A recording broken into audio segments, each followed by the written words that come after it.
Ladies and gentlemen, there's been a lot of chattering going on about California putting together a reparations task force and everything that's been coming out in the media about that recently.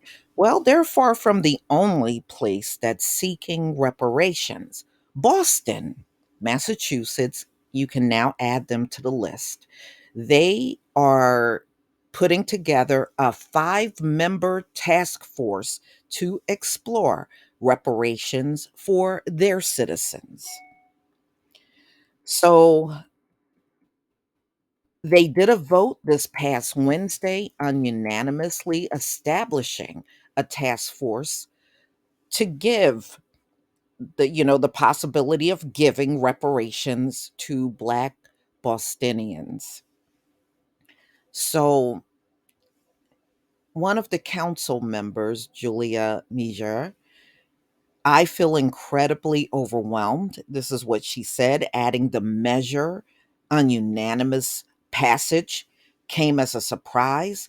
To be the lead sponsor of something like this, there's a lot at stake, a lot of coalitions, the administration, council, colleagues, and you have to juggle the needs of everyone, but I'm really happy and proud of the work that we're able to do to lay the groundwork today.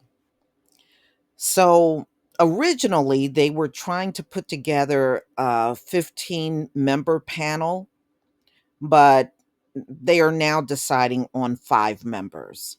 So it's an independent commission with representatives from pre selected community organizations occupying a third of the seats and explicit provisions for payment for commission work. So what passed Wednesday creates a smaller 5-member task force and leaves the issue of payments up to Wu.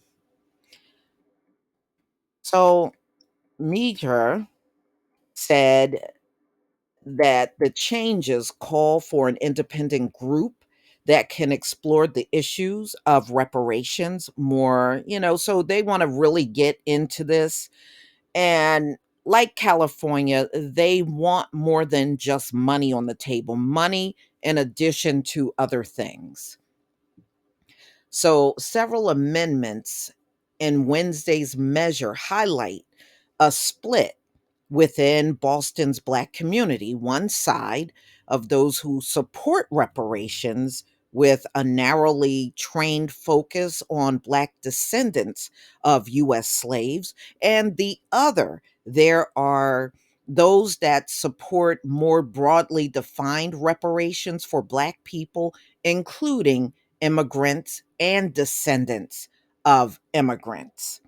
So, it's the same thing that California was dealing with initially until they decided to go with descendants of slaves in the US only. The provision for task force members make a specific suggestion for the mayor to appoint members who have connection to and have understanding about the descendants of formerly enslaved Black people in the United States. Kevin Peterson, founder of a nonprofit New Democracy Coalition, was one of several dozen advocates at Wednesday's meeting who felt conflicted about the council's pass. I'm not entirely satisfied with the task force, but it's something we can live with. So, this is what he said to the local news there. Peterson said he supports the task force maintaining a particular focus on Black descendants of U.S. slaves. So he don't want immigrants involved in it at all. And I understand that. A lot of people feel that way. A lot of these immigrants, especially the ones that come out of the islands, they really can do their own reparations there. And many of them are doing it. That's why you heard all the chatter about reparations when Kate Middleton and William were there, and they got picketed for reparations. Yeah, they're on reparations too in the Caribbean. So, Aziz Robinson Goodnight, another reparations advocate with New Democracy Coalition, who supports a narrowly defined push for reparations. So, I guess they're going to have to decide what direction they're going to move in, if they're going to include everybody or they're going to just go with US descendants of slaves, which I think they should. I mean, these other immigrants, they have they got countries they can go to start talks about reparations. Okay.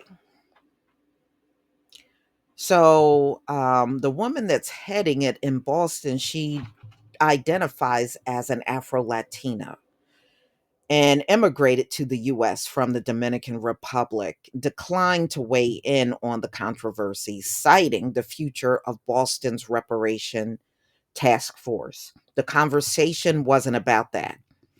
This was about establishing the task force so that it could do that work, so she said. The task force is going to be commissioned to study the history, to identify the impact, to determine who. That's not the council's work. Wednesday's final council meeting opened with a prayer and long message from Peterson, who took a rare step of speaking explicitly on an issue before the council. So they said, I'm deeply concerned about this issue, he said, of reparations before surrendering, at the urgence of Council President Ed Flynn. Be supportive of this bill as we try to be a better city. So the mayor's office did not respond for comment in regards to the task force legislation. But, like I said, I can see this growing around the country, especially as we enter 2023. Don't be surprised if more states and cities get involved in this reparations movement. It's not going to go away. It doesn't matter if people don't agree with it. I don't agree with a lot of things too, but it doesn't mean it's going to go away, and it won't go away.